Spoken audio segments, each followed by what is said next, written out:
তোমরা সবাই কেমন আছো? আমি অনেক ভালো আছি। আর আজকে দিনটা শুরুই করলাম ওদেরকে খেতে দিয়ে, তারপর বাড়ির সমস্ত কাজকর্ম করে নেওয়ার পর আমি চলে গেলাম চান করতে। আজকে যেহেতু জয় মঙ্গলবার, তাই আমি শাড়িও পরলাম। আমার তো বেশ ভালো লাগে এই পুজো টুজোর দিনে একটু সাজতে গুজতে। তোমাদের কার কার ভালো লাগে কমেন্টে জানিও। তো ঝটপট রেডি হয়ে নিয়ে আমি চলে গেলাম পুজো করতে। একদম অল্প ফুল পেয়েছিলাম, সেই ফুল দিয়েই পুজো করে নিলাম। আর এই মঙ্গলবারের সমস্ত নিয়মকানুন মা কুলটিতে করছে, আমি শুধু বাড়িতে ঠাকুরকে পুজো করেছিলাম। তো পুজো টুজো করে আমি চলে এসেছিলাম রান্নাঘরে রান্না করার জন্য। তো ওর জন্য আজকে ভাত টাত কিছু করিনি, ওর জন্য আজকে লুচি, আলুর দম আর সেমাইয়ের পায়েস করেছিলাম, আমিও সেটা খেয়েছিলাম।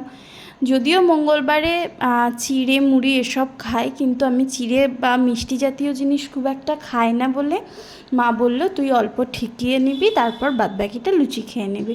তো এই যে ওর থালাটা সাজিয়ে নিয়েছি আর আমার খাবারের জোগাড়টা করে নিই। তো আমিও সমস্ত কিছু গুছিয়ে নিয়ে বসে পড়েছি।